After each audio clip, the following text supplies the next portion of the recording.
Hindi na hagik-gik ng mga bata ang maririnig sa loob ng mansyon ng mga De La Merced, kundi ang mga hikbi at pagmumura ng mga yaya na nagmamadaling lumayas. Ito ang kwentong kumakalat sa mga katulong at maging sa mga kapitbahay sa Marangyang Forbes Park sa tirahan ni Ricardo De La Merced, isa sa mga pinakamakapangyarihang negosyante sa bansa. Sa loob lamang ng isang buwan, 10 yaya na ang dumaan sa malalaking pinto nito at lahat sila ay umalis na parang nakakita ng multo.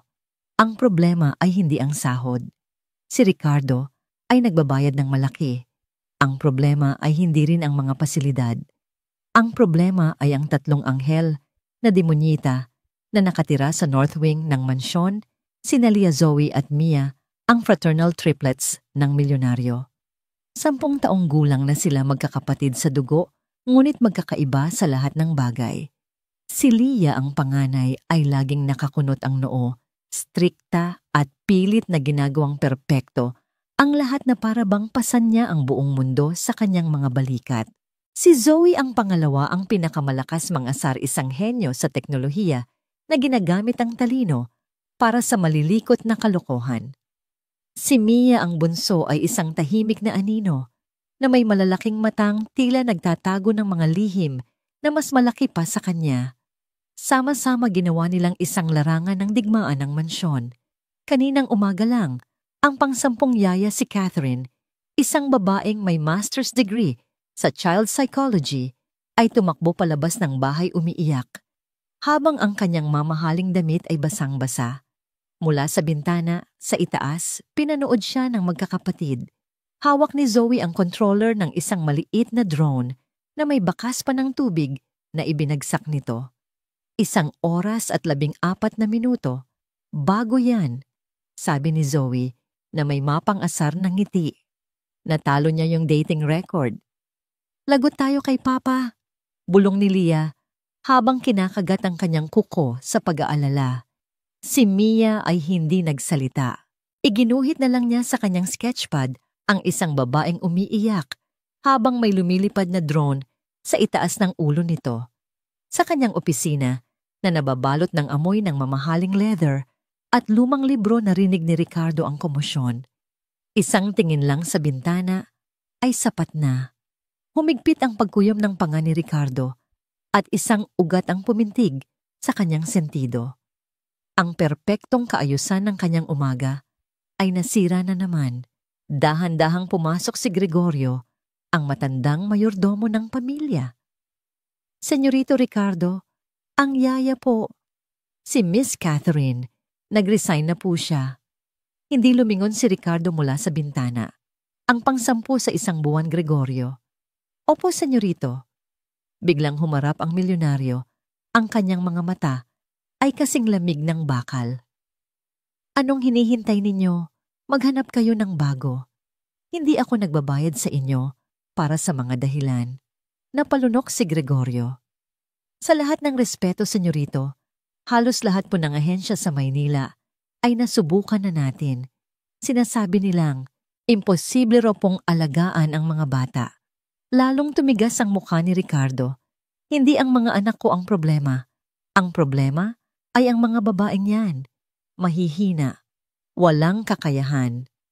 Umupo siya sa kanyang silyang leather at bumulong mas para sa sarili kaysa sa mayordomo. Kung nandito lang si Elena, hindi mangyayari ang lahat ng ito.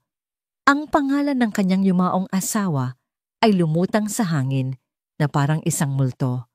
3 taon na mula noong namatay si Elena sa isang malagim na aksidente sa sasakyan, at mula noon ibinaon na ni Ricardo ang lahat ng alaala sa ilalim ng sandamakmak na trabaho at nakabibinging katahimikan. Samantala, sa labas ng matataas na pader ng mansyon, isang taxi ang huminto. Bumaba mula rito ang isang babaeng simple. Ang pananamit, may daladalang isang maliit at lumang maleta. Ang pangalan niya ay Aya. Hindi siya galing sa isang mamahaling ahensya at wala siyang dalang mga sulat ng rekomendasyon. Tumugon lamang siya sa isang desperadong anunsyo online na hindi na humihingi ng maraming kwalifikasyon. Habang tinitingnan niya ang dambuhalang gate na bakal na palunok si Aya. Para iyong pinto ng isang palasyo o ng isang kulungan. Pinisil niya ang hawakan ng kanyang maleta. Kailangan niyang makatakas, kailangan niyang magsimula muli, malayo kay Marco at sa mga pasa na iniwan nito, hindi lang sa kanyang balat, kundi pati na rin sa kanyang kaluluwa. Ito na ang huling barahan niya. Bagong yaya, tanong ng gwardiya na may halong pangungutya habang sinusuri ang suot ni Aya mula ulo hanggang paa. Naku Ineng, baka hindi ka magtagal ng 1 linggo. Tumingin si Aya diretso sa mga mata ng gwardiya, may kalmadong determinasyon na ikinagulat ng lalaki. Hindi po ako naparito para magtagal lang, sagot niya. Naparito po ako para manatili. Ang hindi pa nila alam ay ang babaeng ito na may daladalang bigat sa puso at halos wala ng pag-asa, ang siyang sisira sa pader ng yelo na bumabalot sa pamilya Dela Merced. Nang magsara ang gate sa likuran niya ang malakas na dagundong nito, ay tila isang hatol. Hinarap ni Aya ang mansyon isang dambuhalang gusali na gawa sa bato at salamin na napapaligiran ng mga hardin na napaka-perpekto na parang pininturahan. Ang bawat damo ay magkakasing haba. Ang bawat bulaklak ay nakatanim sa tamang-tamang pwesto. Malamig, walang buhay. Sinalubong siya ni Gregorio sa paanan ng malawak na hagdanan. Sinuri siya nito mula ulo hanggang paa. Simpleng bestida gastadong sapatos buhok na nakatali lang sa isang pirasong tela. Ikaw si Aya? Tanong nito. Ang boses ay formal at walang emosyon. Opo, sagot ni Aya pilit ng ngumiti. Hindi nagtatagal ang mga yaya rito. Hiya babala ng matanda. Ang mga bata, makikilala mo rin sila. Itinuro nito ang daan. Sa North Wing ang kanilang mga silid. Doon ka rin mananatili. Habang naglalakad sila sa loob, ramdam ni Aya ang lamig na bumabalot sa marmol na sahig. Ang mga katulong ay mabilis na kumikilos, iniiwasan ang kanyang tingin na para bang isa siyang multo. Ang tanging tunog ay ang mahinang lagapak ng kanilang mga sapatos sa sahig. Nang buksan ni Gregorio ang isang malaking pinto, nagawa sa Nara bumungad kay Aya ang isang sala na mas malaki pa sa buong bahay niya sa probinsya. At sa gitna niyon sa isang mahabang sopa, nakaupo ang 3 bata. Magkahanay sila parang mga hukom na naghihintay sa isang akusado. 3 pares ng matang nakatitig sa kanya. Huminto ang paghinga ni Aya. Nakita niya agad ang pagkakaiba nila. Ang nasa kaliwa si Lia ay may seryosong muka at mga matang mapanuri. Ang nasa gitna si Zoe ay may nakakalokong ngiti sa labi. Ang mga matay nagniningning sa kalikutan. Ang nasa kanan si Mia ay nakatingin sa kawalan. Ang mga kamay ay mahigpit na nakahawak sa isang sketchpad. Mga senyorita, sabi ni Gregorio, ito si Aya ang bago ninyong yaya. Walang sumagot. Ang katahimikan ay mabigat, halos nakakabingi. Huminga ng malalim si Aya at humakbang pasulong. Magandang hapon sa inyo. Ako si Aya. Hindi ka rin magtatagal. Biglang sabi ni Zoe, ang boses ay matinis at puno ng panghahamon. Lahat sila umaalis. Tumawa ng mahina si Lia, isang tawang mapagmaliit. Si Mia ay nanatiling walang kibo. Hindi natinag si Aya. Sa halip na sumigaw o magalit, dahan-dahan siyang lumuhod sa sahig para maging kapantay ng kanilang mga mata. Isang kilos na hindi inaasahan ng 3. Tinitigan niya sila hindi bilang mga problema, kundi bilang mga batang nasasaktan. At sa isang boses na mahina, ngunit puno ng bigat, sinabi niya ang mga salitang magpapabago sa lahat. Hindi ako naparito para paalisin ninyo. Sabi niya, naparito ako dahil tulad ninyo, wala na rin akong ibang mapupuntahan. Ang umaga, sa mansyon ng mga Dela Merced ay may sinusunod na ritual. Eksaktong 7:00 ang almusal ay nakahain na. Ang katahimikan ay halos sagrado na binabasag lamang ng mahinang kalansing ng ng mga kubyertos sa pinggan. Si Ricardo, na nasa dulo ng mahabang mesa, ay parang isang hari sa kanyang trono, malamig malayo at abala sa pagbabasa ng balita sa kanyang tablet. Ito ang unang buong araw ni Aya at ramdam niya ang bawat segundo nito. Ang unang pagsubok ay nagsimula sa almusal. "Papa," sabi ni Leah, ang boses ay formal at walang bahid ng pagkabata. Itinuro niya ang baso ni Mia. Hindi niya paubos ang gatas niya. "It's past 7:15 a.m. Sabi sa rules dapat tapos na." Hindi man lang itinaas ni Ricardo ang kanyang tingin mula sa tablet. "Mia, ubusin mo yan." Yumuko si Mia, ang buhok ay tumatakip sa kanyang malungkot na mukha. Hinawakan niya ang baso pero hindi ito ininom. Lumapit si Aya. "Gusto mo lagyan natin ng kaunting chocolate powder para maging mas masarap?" "Bawal yan." Mabilis na sagot ni Leah. "Sugar is restricted before 9 a.m. Yan hindi siya pinansin ni Aya. Ngumiti siya kay Mia. Sa isang iglap tila may kumislap sa mga mata ng bata. "Isang kalokohan," bulong ni Zoe, sabay sinadyang ibagsak ang kanyang tinidor. Gumawa ito ng malakas na ingay sa sahig. "Oops!" Tumingin si Ricardo sa kanya, ang mga mata ay nagbabala. "Zoe, sorry papa, madulas lang." Ngumisi siya kay Aya, isang hamon sa kanyang mga mata. Hindi ito ang unang beses na nakasaksi si Aya ng ganitong eksena. Ngunit sa ilalim ng kalokohan at pagsunod sa patakaran, may nakikita siyang iba. Hindi ito simpleng pagsuway. Ito ay isang sigaw. Isang sigaw na walang nakakarinig. Pagkatapos ng almusal, nagsimula ang tunay na laban. Ang unang opensiba ay galing kay Zoe. Habang si Aya ay naghahanda para sa kanilang online classes, biglang nawala ang internet connection sa buong North Wing. "Naku, mukhang nasira ang wifi," sabi ni Zoe na may pekeng pag-aalala. "Paano na tayo mag-aaral niyan? Sayang naman." Alam ni Aya na hindi ito aksidente. Pumasok siya sa silid-aralan kung saan nakalagay ang mga gamit panteknolohiya ng mga bata. Sa isang sulok, nakita niya ang laptop ni Zoe, isang high-end gaming laptop na mas mukhang control center ng isang spaceship. Ngumiti si Aya. Dalawang klase ng tao ang kayang mag-disable ng wifi sa isang partikular na lugar lang, isang IT professional o isang matalinong bata na maraming oras para mag-eksperimento.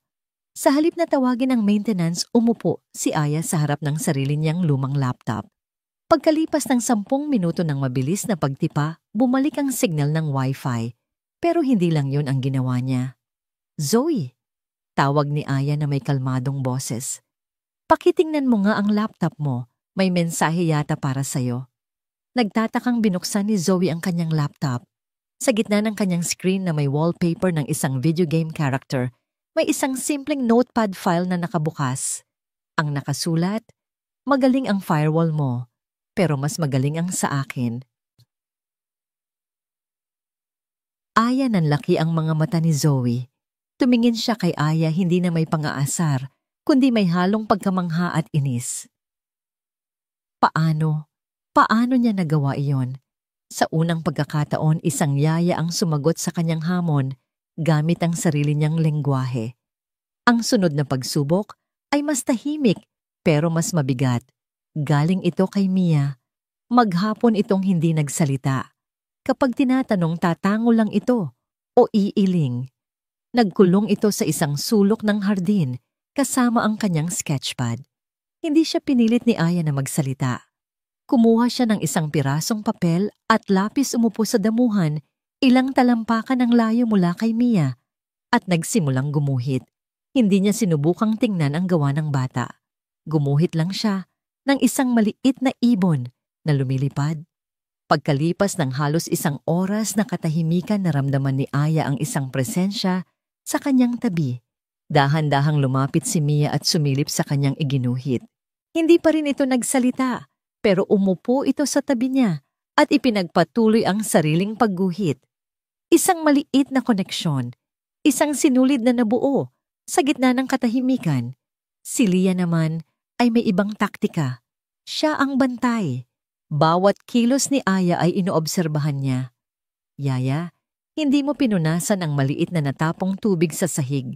Sasabihin nito, Yaya, 5 minutes late ka na sa paghahanda ng merienda. Yaya, sabi sa manual dapat nakataas ang buhok mo sa isang bon. Nakapusod lang yan. Sa bawat puna, ngumingiti lang si Aya. Salamat sa paalala, Lia. Mabuti na lang nandyan ka para siguraduhing nasusunod ang lahat. Ang reaksyon na ito ay lalong nagpagulo kay Lia. Sanay siyang mainis o matakot ang mga yaya sa kanya. Pero si Aya ginagawa siyang kakampi. Nawawalan ng kapangyarihan ang kanyang mga salita. Ang hapon na yon, habang ang tatlo ay tila napagod na sa kanilang mga pagsubok, naganap ang pinakamalaking hamon. Sa sala may isang mamahaling florera na gawa sa Italian crystal. Regalo yon ng yumaong si Elena kay Ricardo noong kanilang unang anibersaryo. Nakapatong ito sa isang maliit na mesang gawa sa mahogany. Simbolo ito ng perpektong kaayusan na gustong-gusto ni Ricardo. Dumaan si Zoe sa tabi nito. Sa isang aksidenteng pagkilos, nasagi ng kanyang siko ang mesa. Ang tunog ng nababasag na kristal ay matinis at nakabibingi sa katahimikan ng mansyon. Sumabog ito sa libu-libong piraso sa marmol na sahig, libu-libong kumikinang na luha. Katahimikan, isang mabigat at nag-aabang na katahimikan. Napahagulhol si Lia na pahawak sa kanyang bibig. Lagot ka na. Napaigtad si Mia, lalong humigpit ang yakap sa kanyang sketchpad. Nakatayo lang si Zoe, taas noo, may mapanghamong tingin, pero nakita ni Aya ang isang kislap ng takot sa kanyang mga mata. Hinihintay niya ang pagsabog, ang sigaw, ang parusa. Pero wala ni isa man sa mga yon ang ginawa ni Aya. Tiningnan niya ang basag na florera at pagkatapos ay tumingin siya kay Zoe. Wala itong galit. Mayroon itong lungkot. Dahan-dahan siyang lumapit-lumuhod at maingat na pinulot ang malalaking piraso ng bubog. Mag-ingat kayo mga bata. Huwag kayong lalapit. Baka masugatan kayo. Mahina niyang sabi. Natigilan si Zoe. Hindi mo ba ako isusumbong kay Papa? Tumingala si Aya, ang mga mata niya ay sinalubong ang mga mata ni Zoe. Sasabihin ko sa kanya ang nangyari na nagkaroon ng aksidente. Huminto siya sandali bago binitawan ang mga salitang tatatak sa isipan ng tatlo. Ang mga bagay na nabasag pwedeng palitan. Sabi niya ang boses ay mahinahon ngunit matatag. Pero ang tiwala kapag nabasag mahirap ng buuin. Eksakto sa sandaling iyon, bumukas ang malaking pinto. Pumasok si Ricardo de la Merced. Huminto siya. Ang kanyang mga mata na sanay, makita ang anumang maliit na depekto, ay agad na napansin ang bakanteng mesang mahogany. Ang lugar kung saan dating nakatayo ang florera. Tumingin siya sa paligid. Nakita niya ang kanyang mga anak hindi sa kanilang karaniwang postura. Tuwing hapon kundi nakaupo sa sahig kasama si Aya na inilalagay ang mga huling piraso ng bubog sa isang dustpan. Nakita niya ang gulo, ang pagkasira ng kanyang perpektong kaayusan. Tumigas ang kanyang mukha. Humigpit ang kanyang panga. Hindi niya tiningnan ang kanyang mga anak. Ang kanyang malamig at nag-aapoy sa galit na mga mata ay dumiretso kay Aya. Sa opisina ko. Ngayon din. Ang boses ni Ricardo ay kasing lamig ng yelo. Hindi ito pakiusap, kundi isang utos. Binitiwan niya ang bawat salita na tila mga batong ibinabato sa nagyayelong katahimikan. Tumalikod siya at naglakad patungo sa kanyang opisina, hindi man lang nilingon kung si Aya ay sumusunod. Naiwan sa sala ang tatlong bata, nakatingin kay Aya na may halong takot at pag-aalala. Hinawakan ni Mia ang laylayan ng damit ni Aya, ang mga mata nito ay nagmamakaawa. Huwag kayong mag-alala. Bulong ni Aya, pilit na pinapakalma ang sarili.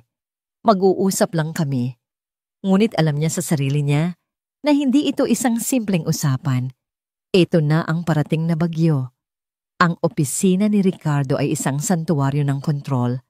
Madilim na kahoy ng mga estanteng puno ng mga libro na nakaayos-ayon sa kulay at isang malaking mesa na walang kahit isang papel na wala sa lugar.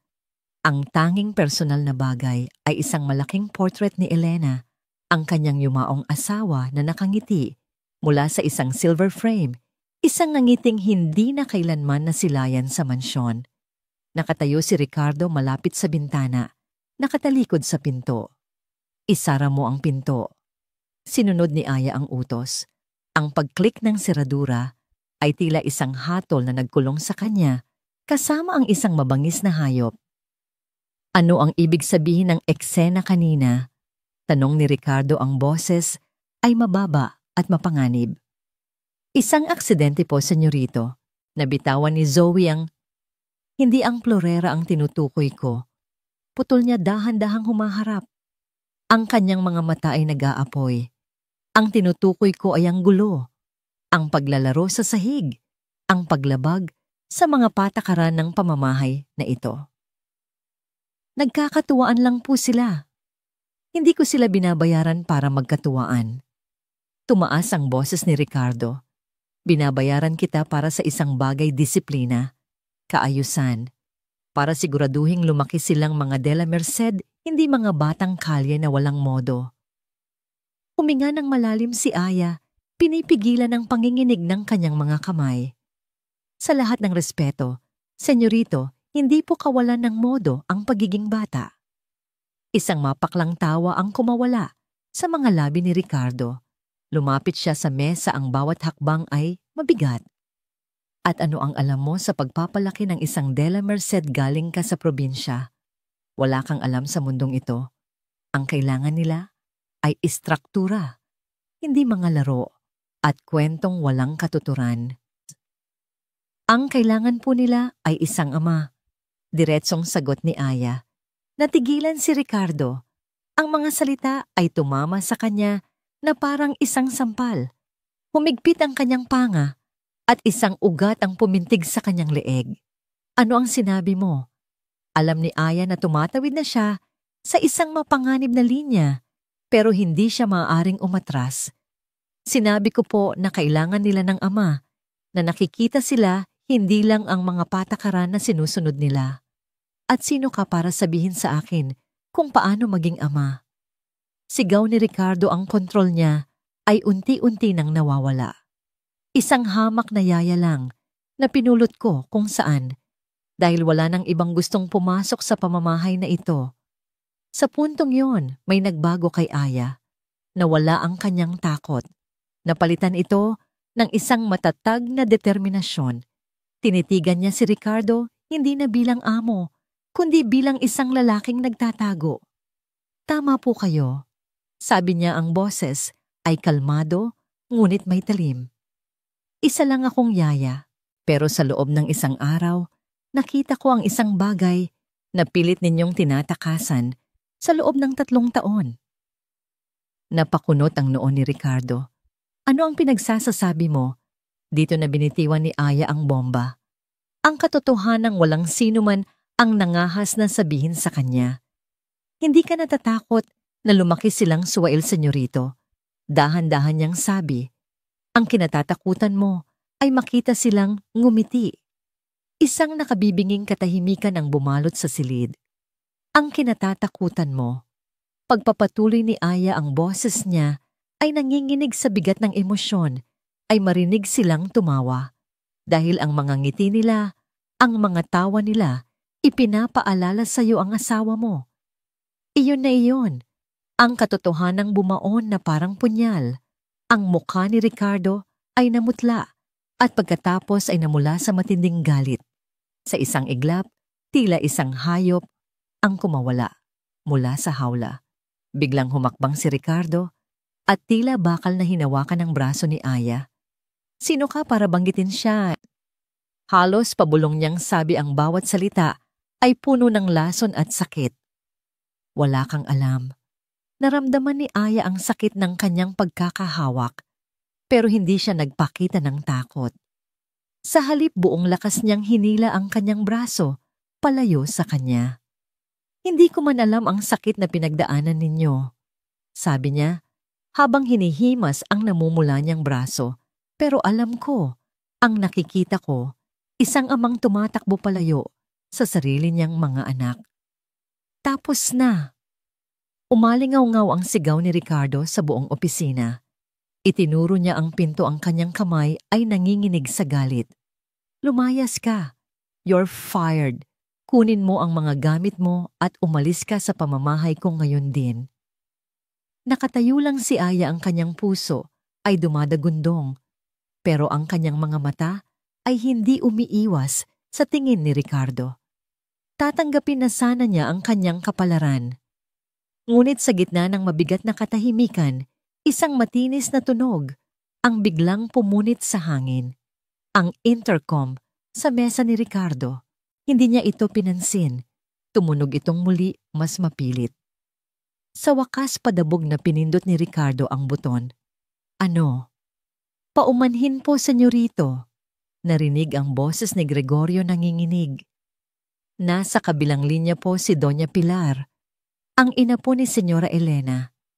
Ang pangalan ay parang isang pitsel ng malamig na tubig na ibinuhos sa nag-aapoy na galit ni Ricardo.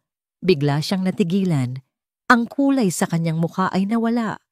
Napatingin siya sa kawalan, ang kanyang isip ay biglang napuno ng isang bagong problema, isang mas malaking banta. Si Doña Pilar. Ang biyenan niyang sinisisi siya sa pagkamatay ni Elena at gusto nitong bumisita sa katapusan ng linggo. Hindi maaari. Hindi ngayon na wala siyang yaya at magulo ang lahat. Dahan-dahan ibinaba niya ang kanyang tingin. Tumingin siya kay Aya. Hindi na galit ang nakita ni Aya sa mga mata nito, kundi isang bagay na mas masahol pa, isang malamig na kalkulasyon. Naipit siya. At alam nilang pareho iyon. Ang utos na lumayas ka ay nakabitin pa rin sa hangin, ngunit wala na itong bigat. Napalitan ito ng isang hindi sinasabing katotohanan. Sa ngayon, kailangan pa niya si Aya. At ang katotohanan iyon ay mas masakit pa para kay Ricardo kaysa sa anumang salitang binitiwan ni Aya. Ang araw pagkatapos ng sigwa ay may dalang kakaibang katahimikan. Hindi ito ang karaniwang malamig at sapilitang katahimikan na ipinapataw ni Ricardo. Ito ay isang katahimikang may bigat, puno ng mga hindi sinasabing tanong at nag-aabang na damdamin. Si Ricardo ay nagkulong sa kanyang opisina.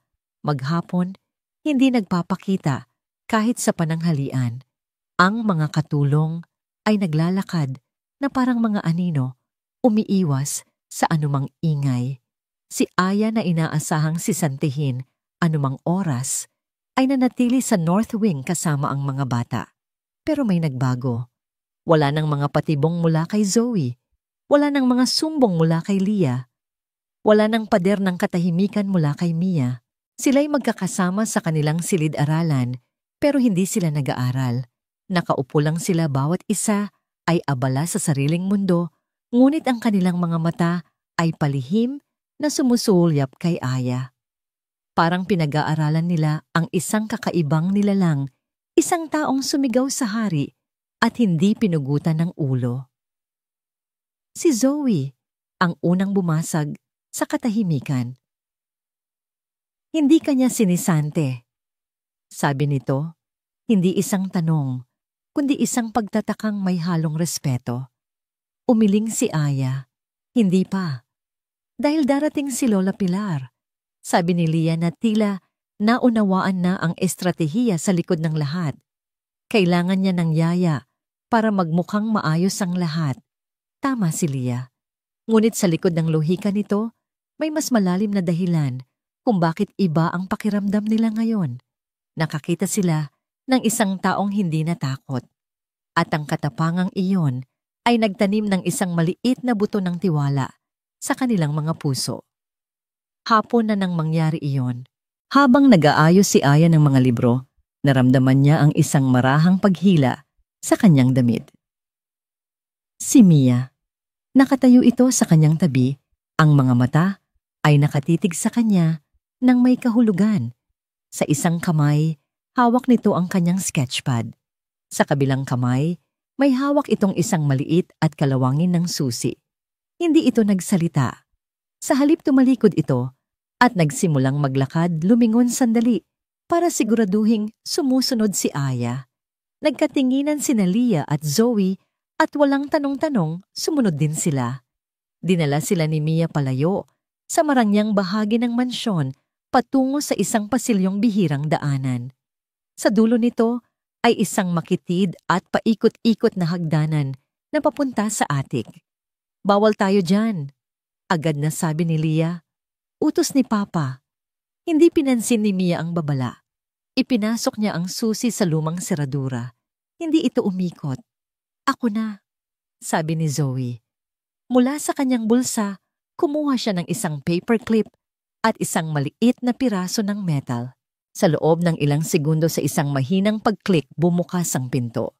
Sinalubong sila ng makapal na alikabok na sumasayaw sa sinag ng araw mula sa maliit na bintana sa bubong. Ang hangin ay amoy ng lumang papel at mga alaalang nakalimutan.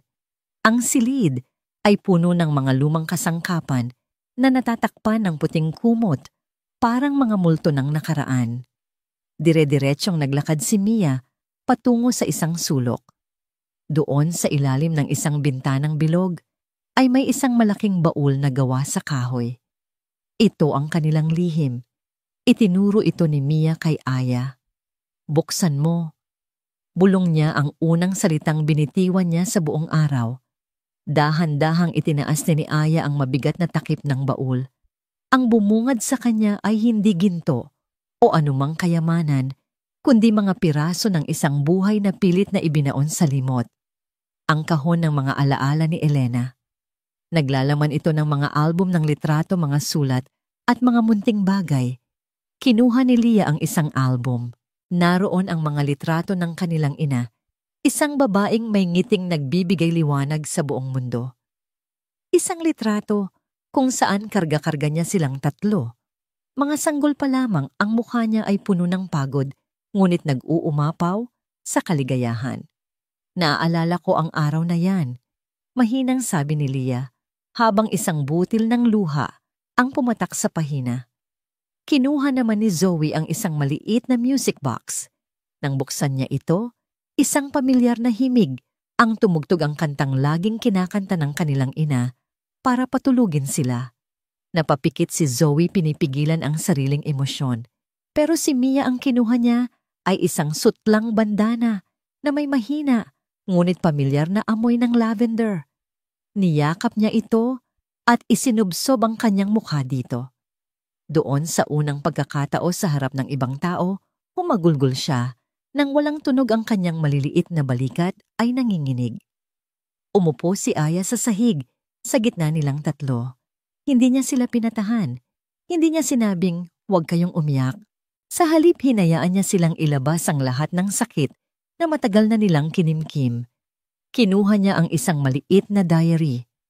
Binuksan niya ito sa isang pahina at binasa ng malakas ang boses niya ay malumanay. "Ika-5 ng Hunyo, sinabi ni Ricardo na kamukha ko raw si Leah kapag seryoso. Si Zoe naman, nakuha ang pagiging pilosopo niya sa kanya. At si Mia ang munting anghel namin. Minsan natatakot ako. Paano ko sila papalakahin sa mundong ito? Pero kapag tinitingnan ko sila, alam kong kahit anong mangyari ang pagmamahal namin ni Rick ang magiging gabay nila." Isinara ni Aya ang diary. Tumingin siya sa magkakapatid na ngayon ay sabay-sabay nang umiyak. Niyakap niya si Mia, hinawakan niya ang kamay ni Leah, ngumiti siya kay Zoe.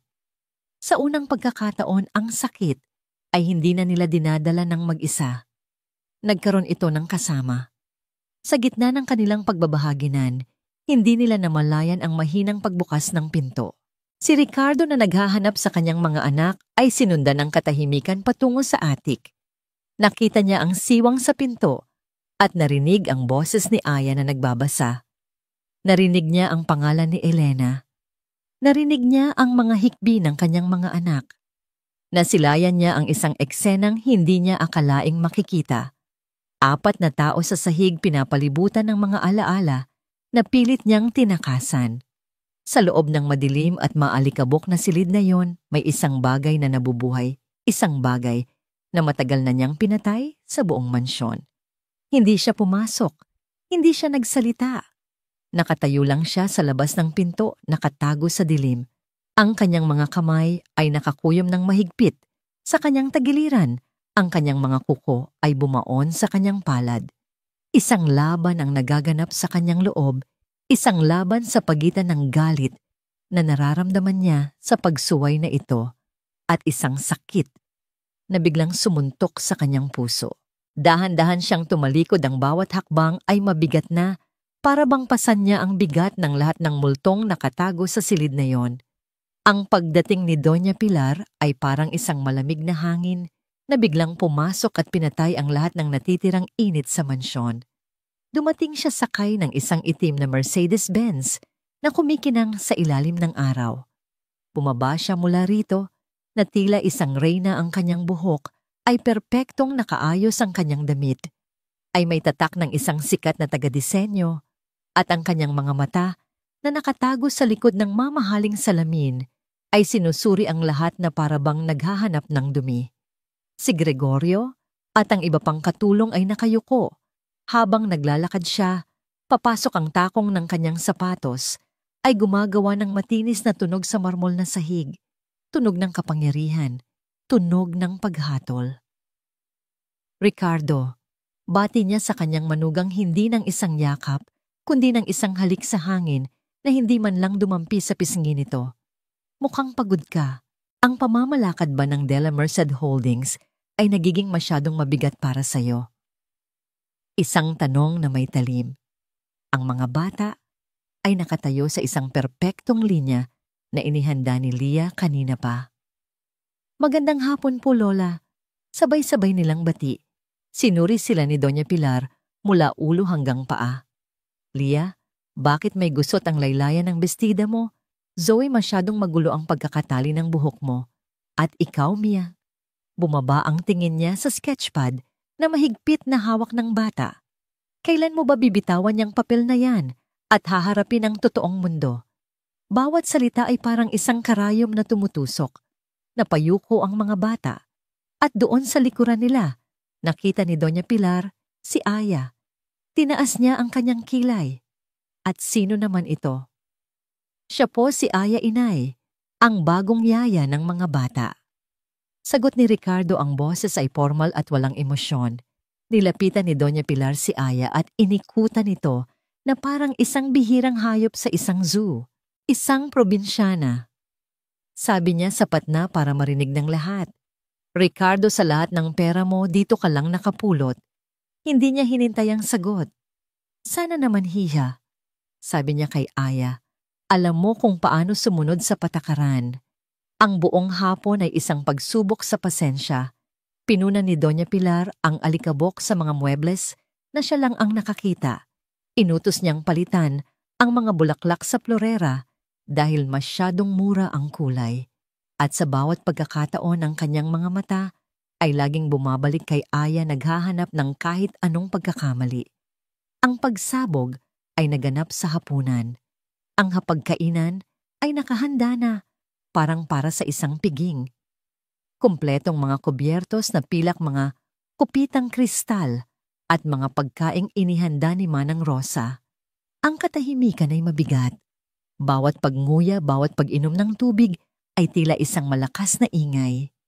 Si Mia na nakaupo sa tabi ni Doña Pilar ay nanginginig sa kaba. Ang bawat kilos niya ay tila binabantayan. Habang sinusubukan niyang abutin ng pitzel ng tubig, ang kanyang maliit na kamay ay dumulas. Ang baso ay tumama sa plato at ang tubig ay kumalat sa mamahaling mantel na lino. Isang maliit na aksidente. Ngunit para kay Doña Pilar, ito ay isang malaking kasalanan. Ano ba yan? Sigaw niya, ang boses ay matinis at puno ng galit. Napatalon ang lahat sa kanilang upuan. Walang ingat na bata. Tingnan mo ang ginawa mo. Sinisira mo ang lahat ng magagandang bagay sa bahay na ito. Nanginginig na napaluha si Mia. Sorry po, Lola. Sorry po. Ang sorry ba malilinis yan?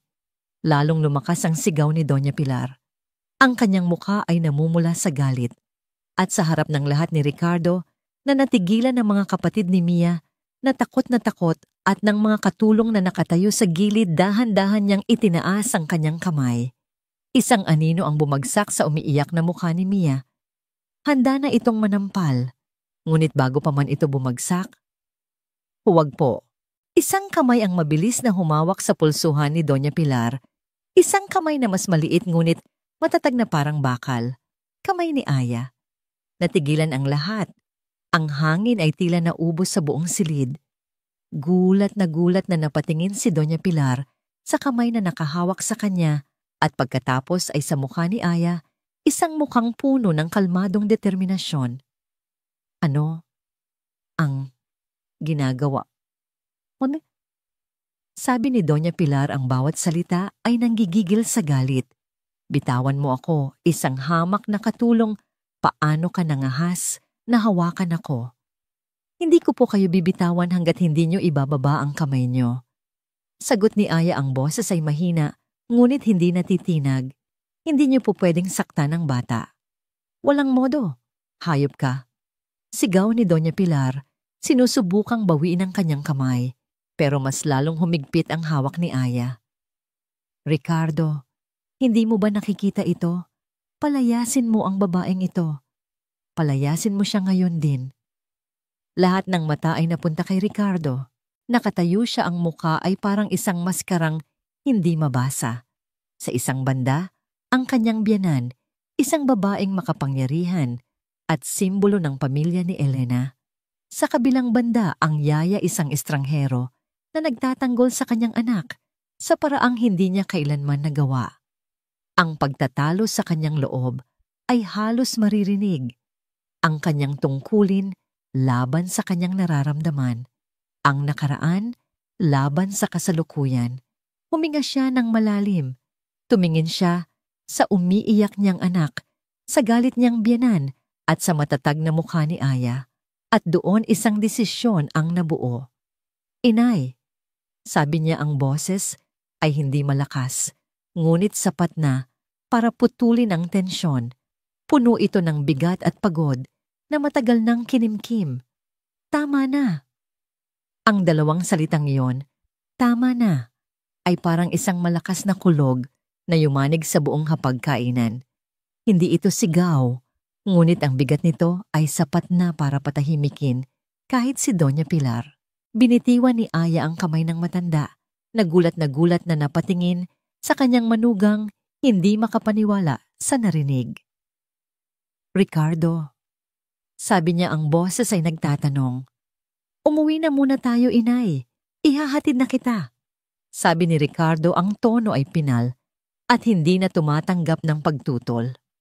Inutusan niya ang isang katulong na kunin ang mga gamit ng donya at walang lingon-likod na inalalayan ito.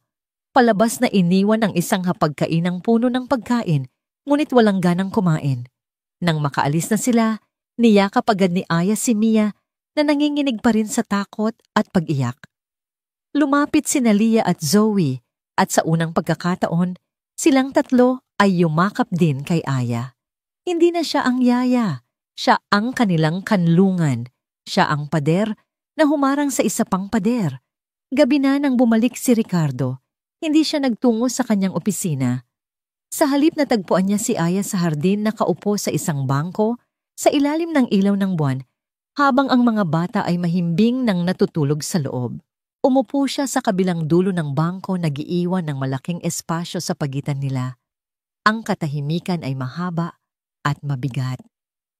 Hindi ko alam kung dapat ba kitang pasalamatan o sisantihin sa wakas, ay sabi ni Ricardo, ang boses ay pagod. Ginawa ko lang po ang tama. Sagot ni Aya, hindi tumitingin sa kanya. Ang tama ay maaaring magdulot sa akin ng malaking gulo, sabi ni Ricardo. Si Doña Pilar ay hindi basta-basta. May kapangyarihan siyang kunin ang mga bata sa akin kung gugustuhin niya. Sa pagkakataong ito, humarap si Aya sa kanya. At hahayaan niyo po ba yun? Yun, mas gugustuhin niyo pong mapunta sila sa isang lola, nasasaktan sila, kaysa manatili sa isang ama na hindi sila magawang tingnan. Natigilan si Ricardo.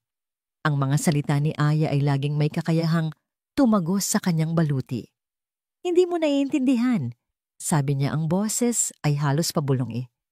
Kung gayon ipaintindi niyo po sa akin. Hamon ni Aya, ang boses ay malumanay.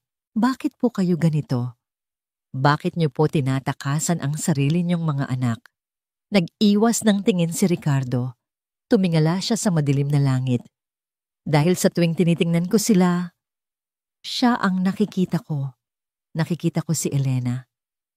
Ito na, ang unang lamat sa pader, ang unang pag-amin. Ang mga mata ni Lia kapag seryoso, ganoon na ganoon siya kapag nag-aalala.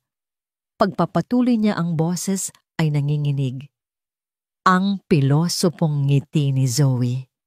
Iyon ang ngiti niya kapag nananalo siya sa aming mga argumento. At si Mia, ang pagiging tahimik niya, ang pagguhit niya. Iyon si Elena, kapag mag-isa siya. Sila ang 3 piraso ng babaeng nawala sa akin. Nakinig lang si Aya, binibigyan siya ng espasyo para ilabas ang lahat. At ang pinakamasakit sa lahat, huminto siya na palunok na para bang ang susunod na mga salita ay mga bubog na lalabas sa kanyang lalamunan. Ang pinakamasakit ay ang malaman na ako ang dahilan kung bakit siya nawala. Napatingin si Aya naguguluhan. Ako ang nagmamaneho ng gabing iyon. Pag-amin ni Ricardo, ang mga mata ay puno ng sakit na hindi pa kailanman nakita ni Aya. Nag-aaway kami. Isang maliit na bagay lang na wala ang tingin ko sa kalsada kahit 1 segundo lang, at sa 1 segundong iyon nawala ang lahat. Ang bigat ng pag-amin ay bumalot sa kanilang dalawa. Ito ang dahilan. Ang krus na pasan-pasan niya sa loob ng 3 taon. Hindi lang ito lungkot. Ito ay pagkakasala. Kaya hindi ko sila kayang tingnan. Bulong niya. Dahil sa tuwing tinitingnan ko sila, naaalala ko na ninakaw ko ang kanilang ina at kinasusuklaman ko ang sarili ko para doon. Sa pagkakataong yon, hindi na isang amo ang nakita ni Aya. Nakita niya ang isang taong wasak. Dahan-dahan siyang lumapit, inalis ang espasyo sa pagitan nila. Hindi niya siya hinawakan. Umupo lang siya sa tabi niya. Alam niyo po ba kung ano ang pinagdadaanan ng isang batang lumaki na iniwan? Tanong ni Aya, ang boses ay mahina. Napatingin si Ricardo sa kanya, nagtataka. Lagi mong iniisip na kasalanan mo. Pagpapatuloy ni Aya, ang mga mata ay malayo.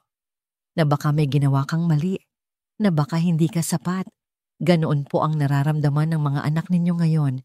Hindi dahil sa namatay ang nanay nila, kundi dahil sa pakiramdam nila, namatay na rin ang tatay nila. Tumayo si Aya, handa nang umalis, pero bago siya tumalikod, nagsalita siyang muli. Ang pagtakas niyo po sa sakit, iyon po mismo ang nagbibigay ng sakit sa kanila.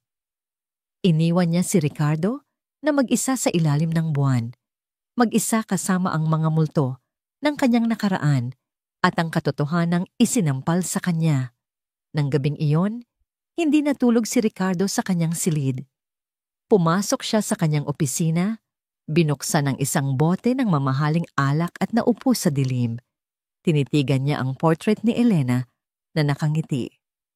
Patawarin mo ako, bulong niya sa larawan. Hindi ko alam kung paano, o isang luhang mainit ang pumatak mula sa kanyang mga mata, ang unang luha sa loob ng 3 taon. Samantala, bago matulog si Aya, may kumatok sa kanyang pinto. Si Manang Rosa, ang matandang kusinera. May dala itong isang luma at makapal na photo album. Matagal ko nang gustong ibigay ito sa iyo, Hija, sabi ng matanda. Ito ang mga litrato ni Senyora Elena noong bata pa siya hanggang sa ikasal sila ni Senyorito. Binuksan ni Aya ang album. Mga larawan ng isang masayang pamilya. Mga larawan ni Ricardo na tumatawa, na nakangiti, isang Ricardong hindi niya pa nakikilala. Ang kailangan ng alaga ko ay hindi isang taong magpapakalimot sa kanya. Sabi ni Manang Rosa, ang mga mata ay puno ng karunungan. Ang kailangan niya ay isang taong tutulong sa kanyang makaalala. Ang mansyon ay nanatili sa isang marupok na estado ng kapayapaan sa sumunod na mga araw. Si Ricardo ay hindi na kasing lamig ng dati. May mga pagkakataong nakikita siya ni Aya na pinapanood ang mga bata mula sa malayo, isang kislap ng pananabik sa kanyang mga mata bago niya ito muling itago sa likod ng kanyang pader. Ang mga bata naman ay mas madalas nang ngumingiti. Naglalaro sila, nagtatawanan, at si Aya ay laging nasa gitna nito, ang kanilang araw na nagbibigay liwanag. Tila isang bagong simula. Ngunit ang kapayapaan sa isang bahay na binuo sa ibabaw ng mga basag na pundasyon ay hindi kailanman nagtatagal. Ang ganti ni Doña Pilar ay hindi dumating sa anyo ng sigaw o pagbisita. Dumating ito sa anyo ng isang sobrang gawa sa mamahaling papel na may selyo ng isa sa pinakamalaking law firm sa bansa. Isang umaga, habang nag-aalmusal, dumating ang mensahero. Iniabot ito kay Ricardo na binuksan ito nang walang interes, iniisip na isa lamang itong karaniwang dokumento mula sa opisina. Habang binabasa niya ang laman, unti-unting nawala ang kulay sa kanyang mukha. Ang kanyang mga kamay na laging matatag ay nagsimulang manginig. Ang kanyang paghinga ay bumigat. Ibinagsak niya ang sulat sa mesa na para bang ito ay isang ahas na bigla na lang tumuklaw sa kanya. "Papaayos ka lang?" tanong ni Lia na napansin ang biglaang pagbabago sa kanyang ama. Hindi sumagot si Ricardo. Kinuha niya ang baso ng tubig at ininom ito ng isang lagukan. Tumingin siya sa kanyang mga anak, kay Lia, kay Zoe, kay Mia. At sa unang pagkakataon, hindi si Elena ang nakita niya. Ang nakita niya ay ang tatlong bagay na pinakamamahal niya sa mundo na malapit ng kunin mula sa kanya. Tumayo siya. "Sa opisina ko." Sabi niya kay Aya, ang boses ay garalgal at puno ng isang emosyong hindi pa naririnig ni Aya dati. Takot. Sa loob ng opisina, ibinigay niya ang sulat kay Aya. Ito ay isang formal na petisyon. Si Doña Pilar, sa pamamagitan ng kanyang mga abogado, ay formal na humihiling sa korte ng full custody sa kanyang tatlong apo. Binasa ni Aya ang mga dahilan. Psychological instability ng ama na ipinapakita sa kanyang pagiging malayo at pagpapabaya sa emosyonal na pangangailangan ng mga anak. Unsafe and unstable living environment na pinatutunayan ng sunod-sunod na pag-alis ng 10 yaya sa loob ng 1 buwan. At ang huling pako sa kabaong, ang pagkuha ng isang yaya na may questionable background at no formal qualifications na naglalagay sa mga bata sa panganib. Siya, si Aya ang tinutukoy nila. Ito ang ganti niya. Bulong ni Aya, hindi makapaniwala. Hindi ito ganti. Sabi ni Ricardo, ang boses ay basag. Ito ay deklarasyon ng giyera. Naglakad siya pabalik-balik sa loob ng opisina na parang isang tigreng nakakulong sa hawla. Kilala ko siya. Gagawin niya ang lahat. Gagamitin niya ang lahat ng pera at impluwensya niya para manalo. Hahalukayin niya ang buong buhay mo, Aya. Hahanapin niya si Marco. Gagamitin niya ang lahat ng yon laban sa akin. Laban sa atin. Ang pangalan ni Marco. Ang multong pilit tinatakasan ni Aya. Naramdaman niya ang panlalamig ng kanyang buong katawan. Hindi niya iyon magagawa. Magagawa niya. Sigaw ni Ricardo. Sa mundong ito, ang katotohanan ay nabibili. At kaya niyang bilhin ng korte, ang mga huwes, ang lahat. Napaupo siya sa kanyang silya, ang kanyang ulo ay nasa kanyang mga palad. Ang makapangyarihang si Ricardo de la Merced, na kayang magpatakbo ng isang dambuhalang korporasyon, ay biglang naging isang amang walang kapangyarihan sa harap ng isang banta na hindi niya kayang kontrolin. Ang takot na mawala ang kanyang mga anak. Iyon ang tanging bagay na kayang magpabagsak sa kanya. At sa gitna ng kanyang desperasyon, isang baluktot na luhika ang nabuo sa kanyang isipan. Isang mabilis at masakit na solusyon. Kung ang pinakamalaking ebidensya laban sa kanya ay ang pagkakaroon ng isang yayang may questionable background. Kung gayon, dahan-dahan niyang itinaas ang kanyang tingin. Tumingin siya kay Aya, ang kanyang mga mata ay puno ng sakit at pagsisisi. Aya. Naramdaman na ni Aya ang parating. Ang bigat sa kanyang dibdib ay halos hindi niya makayanan. Hindi nila pwedeng makuha ang mga anak ko. Sabi ni Ricardo, ang boses ay nanginginig. Hindi ko yon kakayanin. Hindi ko kakayanin na mawala rin sila. Huminga siya ng malalim. Kailangan kong alisin ang lahat ng bala na pwede niyang gamitin laban sa akin. Ano? Ano po ang ibig niyong sabihin? Tanong ni Aya kahit alam na niya ang sagot. Patawarin mo ako. Sabi ni Ricardo, umiiwas ng tingin. Pero kailangan mong umalis, agad-agad. Ito ang tanging paraan para maprotektahan ko ang mga anak ko. Ang mga salita ay parang isang patalim na direktang tumusok sa puso ni Aya. Ang sakit ay mas matindi pa kaysa sa mga suntok ni Marco. Dahil ito, hindi lang katawan niya ang nasaktan, pati ang kaluluwa niya. Senyorito, wag po. Pagmamakaawa niya, wag niyo pong gawin to. Kailangan po ako ng mga bata. At kailangan ko sila. Sabi ni Ricardo, ang boses ay puno ng desperasyon. At kung ang pag-alis mo ang magliligtas sa kanila na mapunta kay Pilar, gagawin ko yon. Gagawin ko ang lahat. Tumayo siya at lumapit sa safe na nasa likod ng isang painting. Binuksan niya ito at kumuha ng isang makapal na sobre ng pera. Inilapag niya ito sa mesa. Ito, sapat na yan para makapagsimula ka sa ibang lugar. Sa isang lugar na hindi ka na niya mahahanap.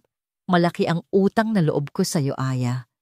Pero mas malaki ang responsibilidad ko sa mga anak ko. Tinitigan ni Aya ang pera at pagkatapos ay ang mukha ni Ricardo. Hindi galit ang nakita niya, kundi isang malalim na kalungkutan. Isang tao na gumagawa ng isang terribleng desisyon dahil sa tingin niya iyon lang ang natitirang pag-asa. Hindi niya kinuha ang pera. Tumalikod siya at naglakad palabas ng opisina. Ang bawat hakbang ay parang may mga karayom na nakatusok sa kanyang mga paa. Bago niya isara ang pinto, lumingon siya. Ang akala niyo po inililigtas niyo sila. Sabi niya ang luha ay nagsisimula ng mamuo sa kanyang mga mata. Pero ang totoo po, inuulit niyo lang ang dati niyong pagkakamali. Tinataboy niyo po ang tanging taong nagmamahal sa kanila para lang protektahan ang sarili niyo. Umakyat si Aya sa hagdanan. Ang bawat hakbang ay parang isang mabigat na pasanin. Ang mga salita ni Ricardo ay umuulit-ulit sa kanyang isipan. Kailangan mong umalis. Hindi galit ang nararamdaman niya, kundi isang malalim at nakapanlulumong kirot. Paano niya sasabihin sa mga bata? Paano niya iiwan ang 3 pusong unti-unti nang naghihilom sa kanyang piling? Naabutan niya sila sa kanilang silid-aralan, masayang naglalaro. Ipinakita sa kanya ni Mia ang bago nitong guhit, isang hardin na puno ng mga bulaklak na may mga pakpak na lumilipad patungo sa araw. Ang ganda naman yan, Mia.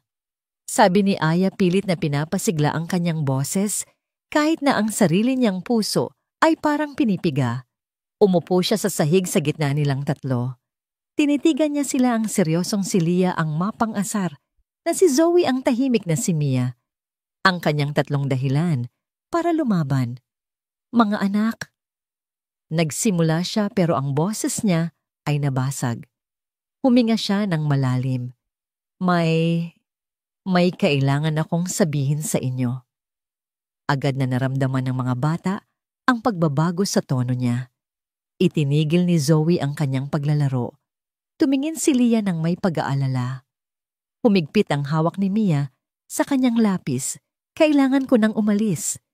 Sabi ni Aya ang mga salita ay tila mga bubog na lumalabas sa kanyang bibig. Isang nakabibinging katahimikan. Ano, sabi ni Lia hindi makapaniwala. Bakit dahil ba kay Lola Pilar? Sinisanti ka ba ni Papa? Umiling si Aya hindi kayang salubungin ang kanilang mga mata. Para sa kapakanan ninyo. Kasinungalingan, biglang sigaw ni Zoe ang kanyang mga mata ay nag-aapoy sa galit. Tumayo siya. Hindi kami papayag kasalanan to ni Papa. Di ba siya ang nagtataboy sa'yo? Si Mia ay hindi nagsalita. Nagsimula lang mamuo ang mga luha sa kanyang mga mata at sunod-sunod na pumatak sa kanyang iginuhit na hardin, ginagawang malabong mantsa ang masasayang kulay. Hindi, Zoe, ginagawa niya ito para protektahan kayo. Protektahan kami. Putol ni Zoe. Paano niya kami poprotektahan kung tinatanggal niya ang nag-iisang taong nag-aalaga sa amin? Ang nag-iisang taong hindi natatakot sa kanya. Ang nag-iisang taong nagturo sa amin kung paano ulit ngumiti. Hindi na nakasagot si Aya. Tumakbo si Zoe, palabas ng silid. Sumunod si Lia. Hinila niya si Mia na ayaw bumitaw sa kamay ni Aya. Halika na. Sabi ni Lia, ang boses ay matatag kahit na nanginginig. May gagawin tayo. Nagmadaling bumaba si Ricardo mula sa kanyang opisina nang marinig niya ang mga yabag. Inaasahan niya ang pag-iyak, ang pagwawala. Ngunit hindi iyon ang kanyang naabutan. Nakita niya ang kanyang 3 anak na nagmamadaling pumasok sa kanilang kwarto. Bago pa siya makapagsalita, narinig niya ang isang malakas na pag-click. Ang tunog ng siradurang isinasara. Nag-iisa, magkakasama sila sa loob, at siya ang kanilang ama ay nasa labas. Kinatok niya ang pinto. Mga anak, Lia, buksan ninyo ang pinto. Walang sagot. Zoe, hindi ito nakakatuwa. Buksan niyo to ngayon din. Katahimikan. Mia, anak, pakiusap. Halos magmakaawa na ang boses niya. Muli katahimikan. Ngunit hindi ito ang karaniwang katahimikan ng mansyon. Ito ay isang katahimikang may bigat. Isang katahimikang puno ng pagsuway. Pagkaraan ng ilang sandali, may isang pirasong papel na idinaan sa siwang sa ilalim ng pinto. Isang bond paper na may sulat kamay ng isang bata nakasulat gamit ang isang pulang krayola. Malalaki at hindi pantay-pantay ang mga letra. Ibalik si Aya o wala na kayong mga anak. Pinulot ni Ricardo ang papel. Tinitigan niya ang mga salita. Ang bawat letra ay parang isang sampal. Ito na. Hindi na ito simpleng kalokohan. Ito ay isang pag-aalsa. Isang ultimatum. Samantala, sa kanyang silid, malungkot na inililigpit ni Aya ang kanyang mga gamit. Ang iilang damit niya ay madali lang na ipasok sa kanyang lumang maleta. Nakita niya ang isang maliit na batong pinakintab ni Zoe at isang ginupit na papel na hugis bituin mula kay Lia. Itinago niya ang mga ito na parang mga kayamanan. Handa na siyang isara ang maleta nang may marahan siyang narinig na kumatok. Pumasok si Lia, ang mukha ay seryoso, ngunit ang mga mata ay namumugto. Wala siyang sinabi. Sa halip iniabot niya kay Aya ang isang nakatuping papel. Binuksan ito ni Aya. Ito ay isang guhit ni Mia. 5 stick figures na magkakahawak kamay sa ilalim ng isang malaking araw na nakangiti. Ang isa ay malaki at may maikling buhok si Ricardo. Ang 3 ay magkakasing laki sila at ang 5 na nakahawak sa kamay ng 3 ay isang babaeng may mahabang buhok at nakangiti rin. Si Aya. Isang pamilya. Isang buong pamilya. Doon na bumigay ang lahat ng pinipigilan ni Aya. Niyakap niya ang papel at napahagulgol siya nang walang tunog ang kanyang puso ay nadudurog sa libo-libong piraso. Sa labas ng kwarto ng mga bata, nakatayo pa rin si Ricardo. Hawak niya ang papel na may ultimatum. Narinig niya ang paghikbi ni Aya mula sa kabilang silid. Naramdaman niya ang bigat ng nakasarang pinto sa kanyang harapan. Inakala niyang pumipili siya sa pagitan ni Aya at ng kanyang mga anak. Ngayon niya napagtanto. Hindi iyon ang pagpipilian. Sa pagtataboy niya kay Aya, tinataboy na rin pala niya ang kanyang mga anak. Sa pagpili niyang protektahan sila, nawawala na pala sila sa kanya ng tuluyan. Nakatayo siyang mag-isa sa pasilyo na papalibutan ng katahimikan at sa unang pagkakataon, naramdaman niya ang tunay na kahulugan ng pagkawala ng lahat. Nakatayo si Ricardo sa pasilyo, hawak ang papel na ultimatum na parang isang hatol. Ang katahimikan ay mas mabigat pa kaysa sa anumang sigaw. Ang nakasarang pinto sa kanyang harapan ay hindi lang gawa sa kahoy.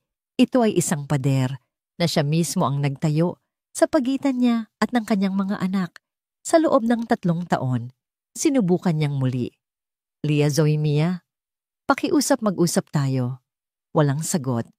Ang makapangyarihang Ricardo de la Merced na kayang magpabagsak ng mga karibal sa negosyo sa isang tawag lang ay walang magawa sa isang nakakandadong pinto sa sarili niyang pamamahay. Napasuntok siya sa pader sa tindi ng pagkadismaya, hindi sa galit, kundi sa kawalan ng pag-asa. Napasandal siya rito at dahan-dahang napaupo sa sahig, ang kanyang ulo ay nasa kanyang mga palad. Talo siya. At sa gitna ng kanyang pagkatalo, isang alaala ang biglang pumasok sa kanyang isipan. Isang silid na matagal na niyang kinalimutan. Isang silid na ipinagbawal niya sa lahat. Ang attic. Tumayo siya, isang bagong determinasyon ang nabuo sa kanyang mga mata. Hindi na siya tatakbo. Oras na para harapin ang mga multong matagal na niyang tinatakasan. Ang pag-akyat sa makitid na hagdanan ay parang isang paglalakbay pabalik sa nakaraan. Bawat hakbang ay maalikabok at mabigat.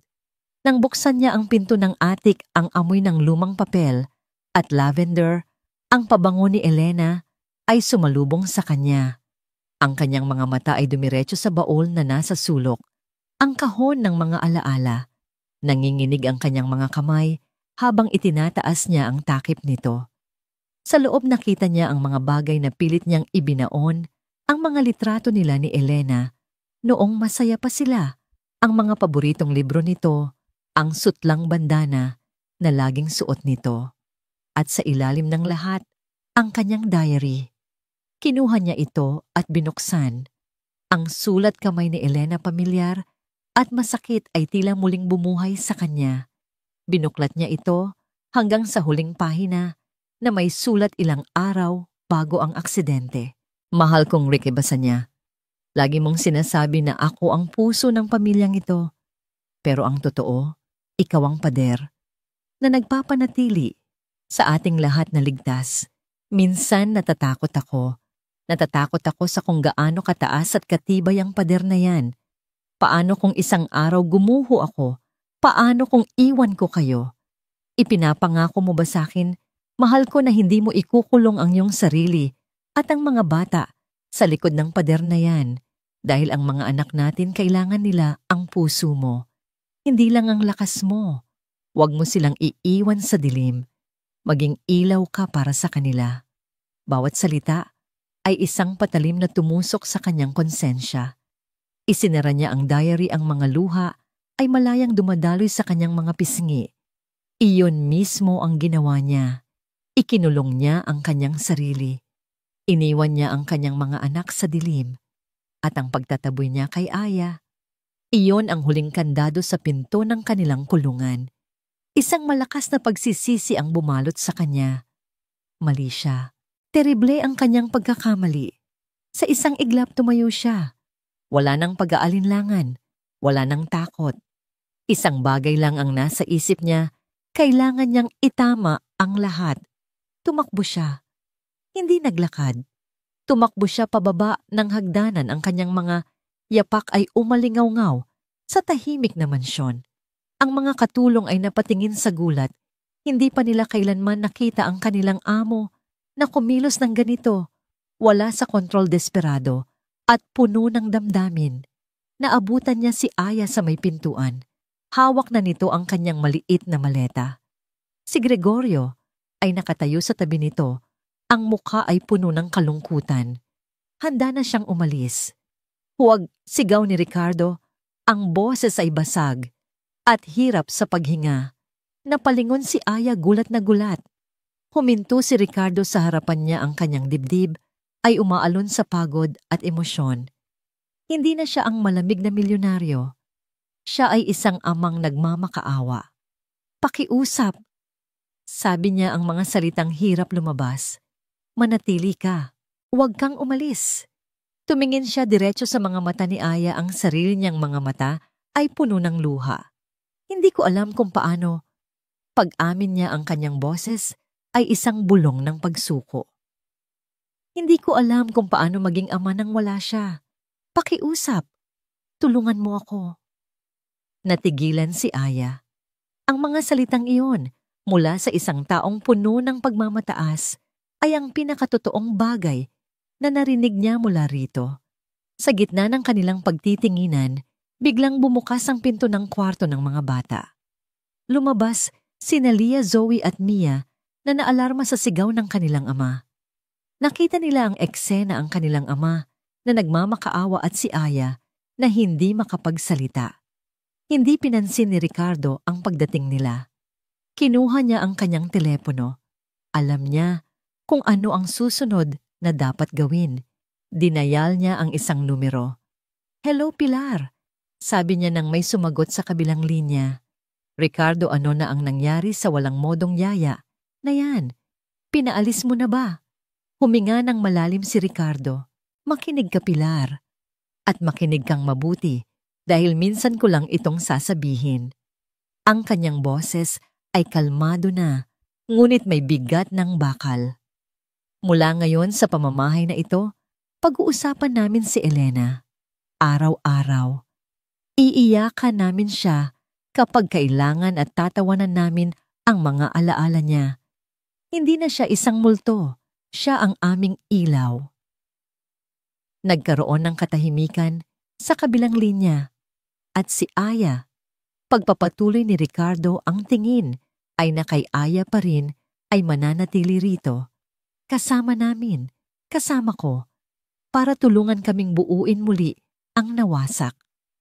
Kung hindi mo kayang tanggapin iyon, kung hindi mo kayang igalang ang mga patakaran ng aking pamamahay, kung gayon ang pinto ng bahay na ito ay habang buhay ng sarado para sayo."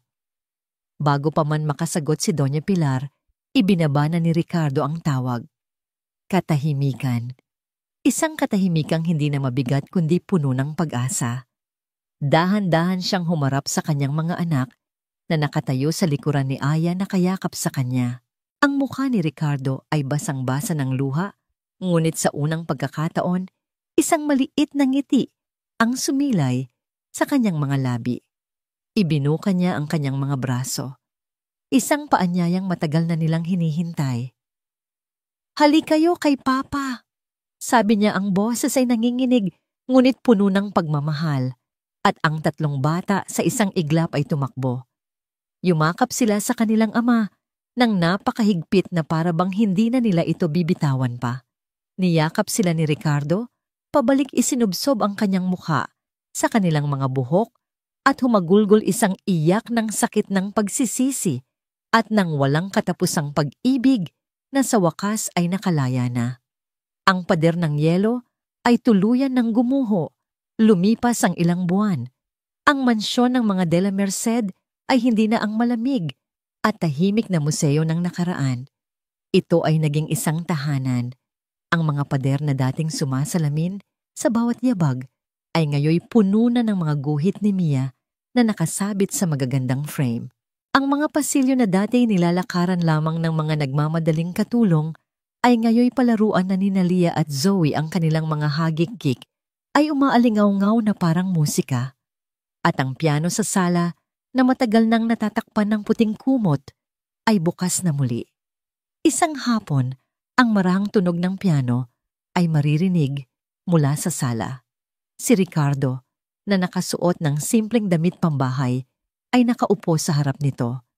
Tinuturuan niya si Mia ng isang simpleng kanta, ang paboritong lalabay ni Elena.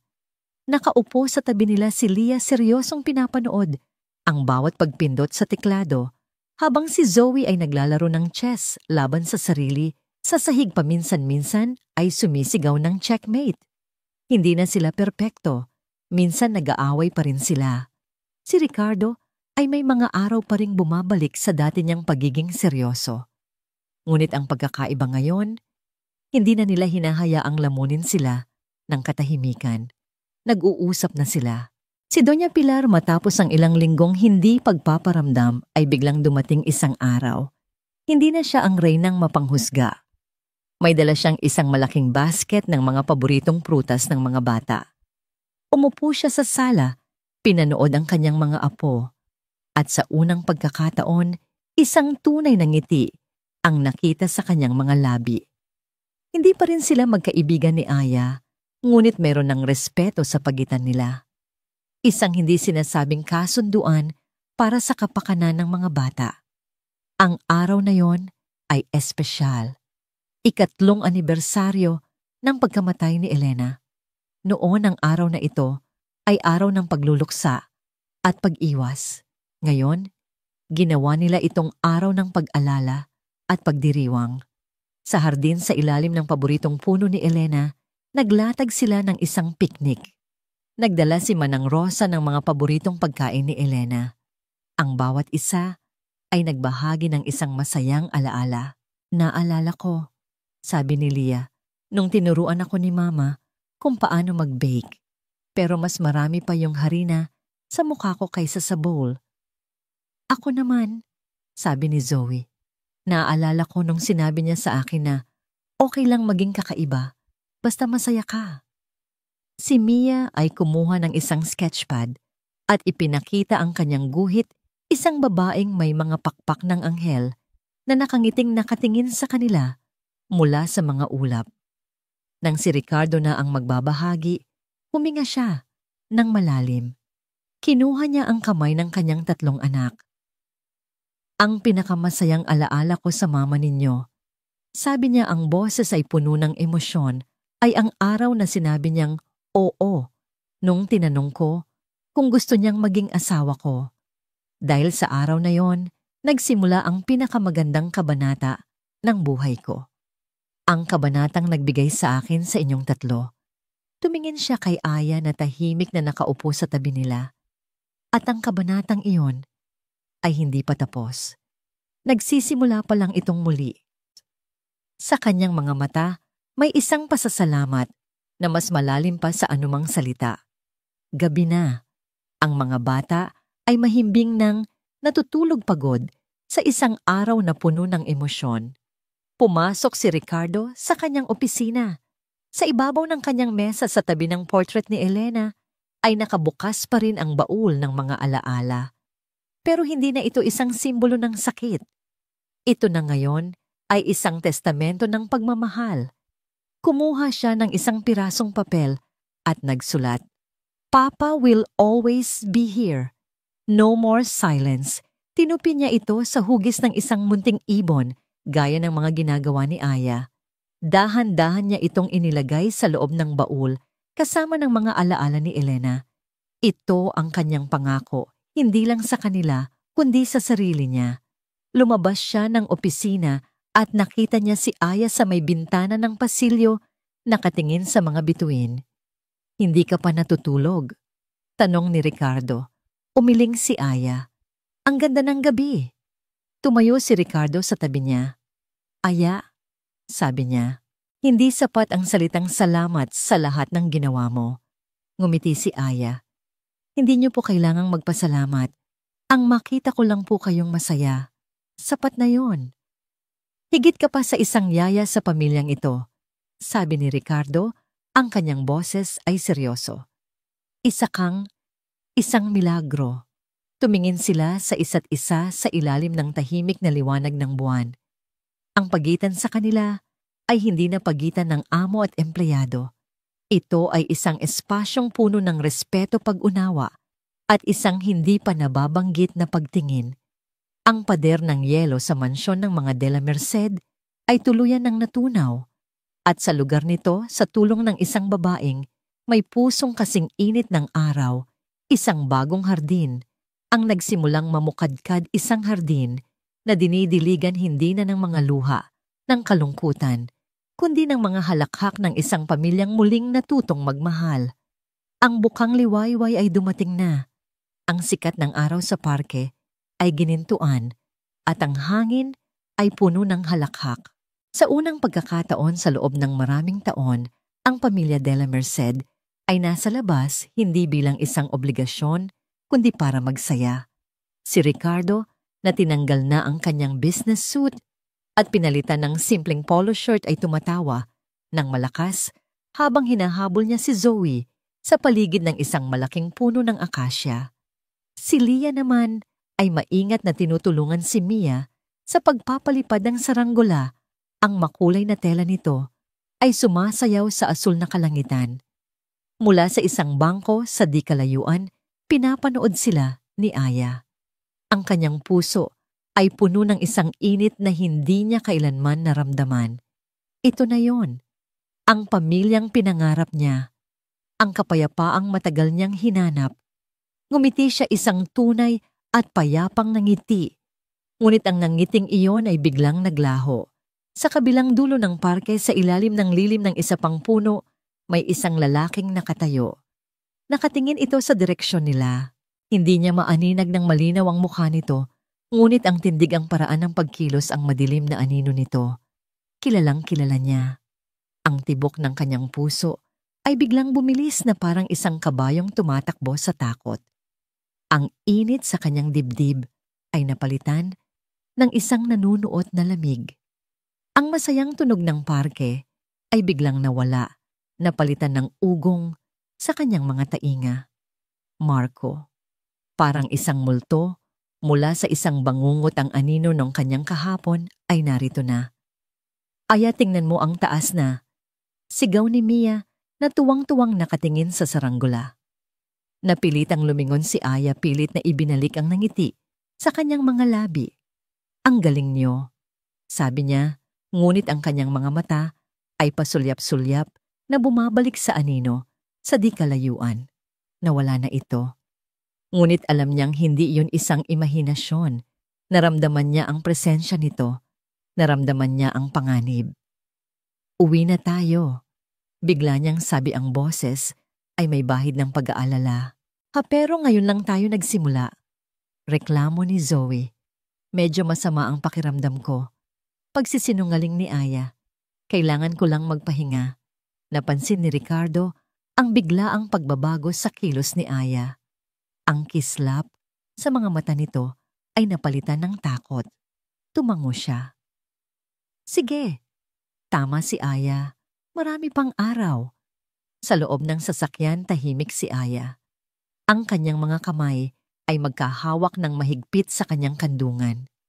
Ang mga bata na nakaramdam sa tensyon ay nanahimik na rin. Ang sumunod na mga araw ay isang impyerno para kay Aya. Bawat anino sa gabi, bawat tunog ng sasakyan sa labas ay nagpapadala ng takot sa kanyang puso. Sinubukan niyang maging normal sa harap ng mga bata, ngunit ang kanyang mga ngiti ay pilit at ang kanyang mga mata ay laging malayo ang tingin. Isang gabi habang nag-aayos siya sa kusina, tumunog ang kanyang telepono. Isang numero na hindi nakarehistro. Hello, kamusta ka na, Aya? Ang boses. Ang malambing ngunit makamandag na boses na yon. Nanigas si Aya, ang baso na hawak niya ay halos mahulog. Marco, nakita kita sa parke. Mukhang masaya ka na. May bago ka ng pamilya, di ba? Ang yaman pa. Paano mo ako nahanap? Nanginginig niyang tanong. Ang pag-ibig, mahal ko, ay laging nakakahanap ng paraan. Sabi nito, namimiss na kita. Tigilan mo na ako. Pakiusap ni Aya. Bakit naman magsisimula pa lang tayo ulit? At ibinaba niya ang tawag. Kinabukasan isang delivery boy ang dumating sa mansyon. May dala itong isang malaking bouquet ng mga pulang rosas. Inabot ito ng katulong kay Aya. May isang maliit na card na nakasabit dito para sa pag-ibig na hindi kumukupas. Bago pa man niya maitago ito, pumasok si Ricardo sa sala. Nakita niya ang mga bulaklak at ang takot sa mukha ni Aya. Kanino galing yan? Tanong niya, ang boses ay kalmado ngunit may bigat. Hindi sumagot si Aya.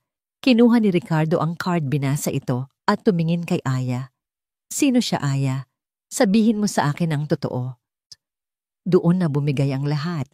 Napaupo si Aya sa sopa at humagulgol. Sa pagitan ng kanyang mga hikbi, ikinuwento niya ang lahat. Ang mga pasa, ang mga sigaw, ang pagbabantaang gabi na tumakas siya na dala lang ang iilang damit at ang basag niyang puso. Habang nakikinig si Ricardo, ang kanyang muka ay unti-unting nagbago. Hindi ito awa o galit. Ito ay isang bagay na mas malalim at mas nakakatakot. Ang kanyang mga mata ay naging kasing lamig ng bakal. Ang kanyang panga ay tumigas. Ito ang mukha ng isang lalaking handang pumatay para protektahan ang sa kanya. Nang matapos si Aya, lumuhod si Ricardo sa haraharapan niya. Kinuha niya ang nanginginig na mga kamay ni Aya at hinawakan ito ng mahigpit.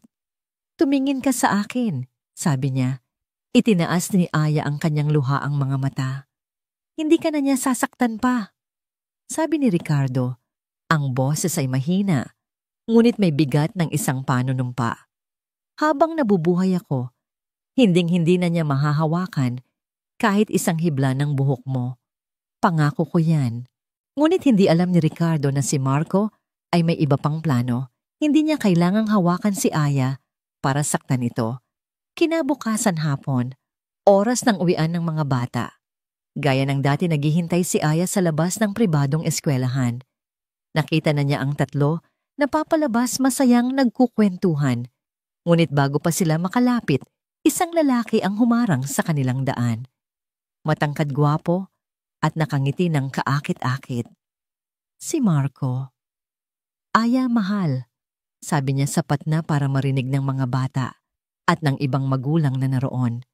Sa wakas nagkita rin tayo. Nag-alala ako sa'yo. Nanigas si Aya sa kanyang kinatatayuan. Ang kanyang pinakamasamang bangungot ay nagaganap sa harap ng kanyang mga mata. Napatingin si Lia, Zoe at Mia mula kay Marco patungo kay Aya, puno ng pagkalito.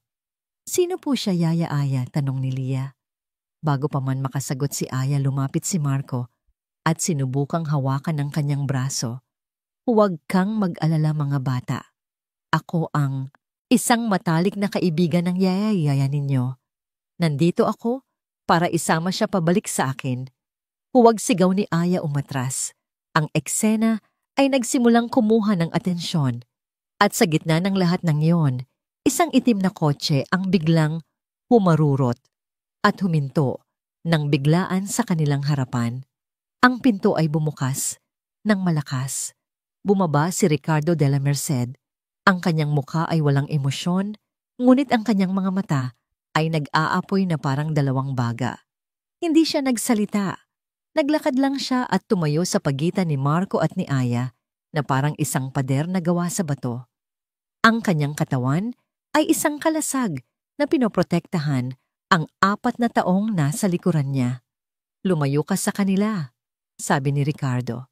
Ang kanyang boses ay hindi malakas, ngunit ito ay puno ng isang tahimik na kapangyarihan na yumanig sa hangin. Ngumisi si Marco. At sino ka para utusan ako? Mr. de la Merced ang amo niya. Hindi po. Sagot ni Ricardo, ang kanyang mga mata ay hindi kumukurap. Ako ang lalaking magtatanggol sa pamilya ko. Ang dalawang lalaki ay nagkatitigan. Ang dating kasintahan at ang tagapagtanggol. Ang anino ng kahapon laban sa pangako ng bukas. At sa gitna, isang babae at 3 bata ang naghihintay kung aling pader ang mas matibay. Ang tensyon sa labas ng eskwelahan ay halos nahihipo. Ang mga ngiti ni Marco ay naglaho na palitan ng isang mapanuring tingin. Nakikita niya ngayon kung sino ang kanyang kalaban, hindi lang isang mayamang amo, kundi isang lalaking handang makipaglaban. Pamilya, ulit ni Marco na may pang-uuyam. Kailan pa naging pamilya ang isang katulong? Hindi sumagot si Ricardo. Sa halip, marahan niyang itinuro ang kanyang mga anak na nakatayo sa likuran ni Aya. Mga anak, pumasok na kayo sa kotse. Nag-aalangan man sumunod ang 3. Nang makapasok na sila, muling hinarap ni Ricardo si Marco Sa isang senyas ng kanyang mata, dalawang malalaking lalaki na nakasuot ng barong, ang mga security personnel niya, ang tahimik na lumapit at tumayo sa magkabilang gilid ni Marco. Hindi sila marahas ngunit ang kanilang presensya ay isang malinaw na mensahe. May dalawa kang pagpipilian. Sabi ni Ricardo, ang boses ay kalmado at kontrolado. Una, aalis ka ngayon ng tahimik at hindi ka na kailanman magpapakita pa sa kahit sinong miyembro ng pamilya ko. O ikalawa, tatawag ako ng pulis at hahayaan kitang ipaliwanag sa kanila kung bakit mo ginugulo ang mga menor de edad kong anak at ang kanilang legal na tagapag-alaga. Nanliit ang mga mata ni Marco. Alam niyang talo siya sa labang ito. Sa isang huling masamang tingin kay Aya, tumalikod siya at naglakad palayo nila mo ng mga anino ng papalubog na araw. Pag-uwi sa mansyon ng katahimikan sa loob ng kotse ay nabasag. Sino ang lalaking yon, Papa? Tanong ni Zoe, ang kanyang boses ay puno ng galit. Bakit niya ginugulo si Yaya Aya? Dinala ni Ricardo ang lahat sa kanyang opisina. Sa unang pagkakataon, umupo silang 5 sa isang bilog. Walang mesa sa pagitan nila. Walang pader.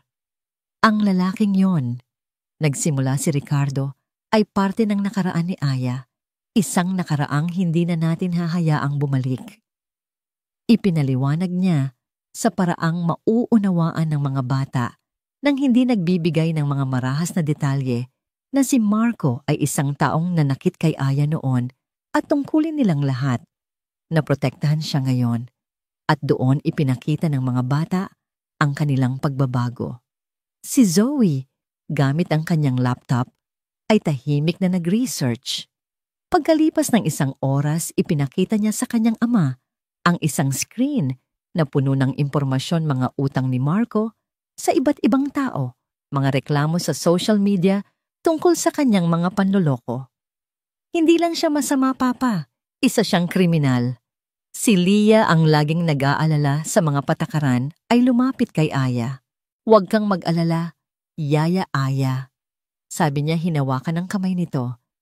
Sinabi ni Papa na poprotektahan niya tayo. At kapag may sinabi si Papa, ginagawa niya. Ang kanyang pananampalataya sa ama ay buo na. At si Mia hindi siya nagsalita. Pumasok siya sa kanyang silid at bumalik na may dalang isang bagong guhit. Ipinakita niya ito sa lahat. Isang malaking pader na bato matibay at hindi magigiba. Sa likod ng pader may 5 taong magkakahawak kamay na nakaangiti.